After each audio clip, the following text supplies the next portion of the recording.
What happens when the most violent, unstoppable bounty hunter in the universe gets bought out by a massive media conglomerate? You get a very angry main man. In Lobo number 2, DC's next level initiative takes a hilarious left turn. Lobo is trapped starring in his own sanitized corporate mandated reality TV show, and the censors are ruining all of his fun. But when the network ratings start to tank, the executives authorize a bounty that changes the game. Emperor Aquaman. So today we are breaking down Young and Corona's blood-soaked corporate satire. We will be diving into why you can never put the main man in a marketable box and review the absolute slugfest between him and Arthur Curry. Rev up your space hogs, guys, because it's fragging time.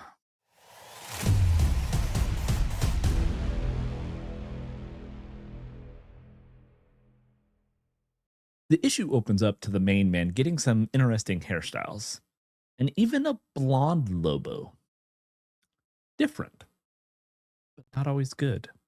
And it would seem our Lobo has fallen prey to the corporate world, now donning his tights, as his old outfit was damn near a biohazard. Plus, you gotta give the people what they want. And Lobo is on his first bounty as a new star, and in true Lobo fashion, he breaks out a rocket launcher and just blows the place up. Cut.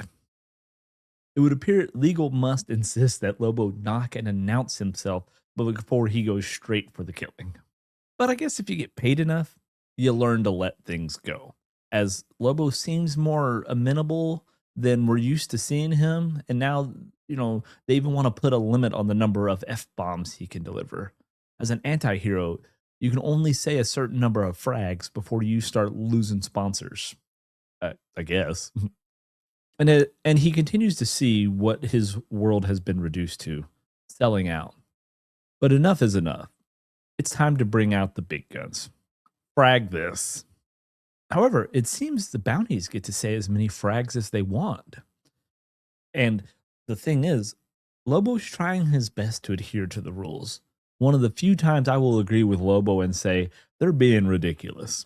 And even as Lobo catches up to his bounty, it would seem he and the good people at the OOEC have conflicting issues with how he deals with them. Apparently, folding them up and breaking them is getting mixed reactions with the audience. So, of course, Lobo is called into his boss's office. Actually, more like a board meeting. But while they seem to disagree on some things, one thing is certain across all age groups: they love him. However, they just want a little less him. The thing is, you don't always want to see your anti hero all of the time. It needs to have somebody to fight, and not just a bounty, an actual hero. And as it turns out, someone has called in a bounty on this particular hero, Emperor Aquaman. All right, guys. So I just got to cut in here and say, I'm not the biggest fan of George Coronavirus's artwork in Lobo. We even had somebody comment on it, but I get it. It kind of works for this grungy, gritty kind of Lobo. Fine. I could probably look past it for the main man. But, where it really stands out is when we see Emperor Aquaman here. Now, if you have been following along, we don't cover the Aquaman series, but if you've been following along with that, you know what's happened. And when you see how he looks in the latest, now Emperor Aquaman, I don't know, I'm not digging the art style here. But that's just my opinion. But Aquaman isn't too excited about Lobo's newfound fame, mocking the main man about his outfit and the fact that he's doing a reality TV show to begin with, especially when he finds out the show is called The Main Man. And you see here, Aquaman, he looks like a caricature, right? Like something you'd see, like a drawing of somebody in a steakhouse. I don't know. And as they're getting ready to fight, I do like how the box is taking Aquaman at face value when it comes to him waiting for Lobo to get his witty banter told to him. But the box does want to impose some rules about where he can hit Lobo, which Aquaman doesn't really care, as he just smashes him right in the face. They go back and forth for a little bit, and I think it's interesting. We get to see the Lobosian versions of King Shark and Mera. Again, not really a fan of the design. Cut to an hour later, and they're both beat to shit. Neither of them seem to have the advantage. And then suddenly, the bounty has been called off. The fight is over. Very anticlimactic. All right, guys. So I get it, right? You're having Lobo fight Aquaman because the guy who played Aquaman in live action before, Jason Momoa, is now going to be playing the live action Lobo.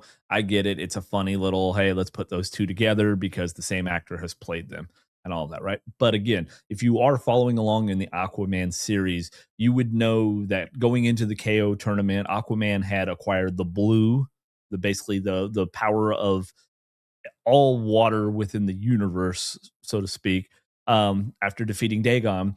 And he basically is like jacked up to a god tier status. Now, during the KO event, there's some issues that go on, but after everything was kind of reset, thanks to Superman at the end of the KO tournament, he is back having his power. And like in those first two issues, now they're calling Emperor Aquaman. I mean, again, he's basically god tier level status. So does it make sense that he's struggling so much fighting Lobo, or does it showcase how powerful Lobo really is? Let me know down in the comments what you think it is. Lobo, now pissed that his bounty is canceled during the middle of their fight, heads back to headquarters. Turns out a merger with the GRP has the company going in a new direction. But I do love Lobo's dialogue here when he talks about them running everything by committee and putting out what they think fans should want, not what they do want. I mean, after all, Lobo's gonna Lobo. So there's a small amount of back and forth here, which ends up with somebody getting thrown out of a window. And just spoiler alert, it isn't Lobo. But they do agree to pay Lobo the rest of his money. And that's really is the best situation, right? Because if you get paid all of your money and you don't have to do the work, why would you want it any other way?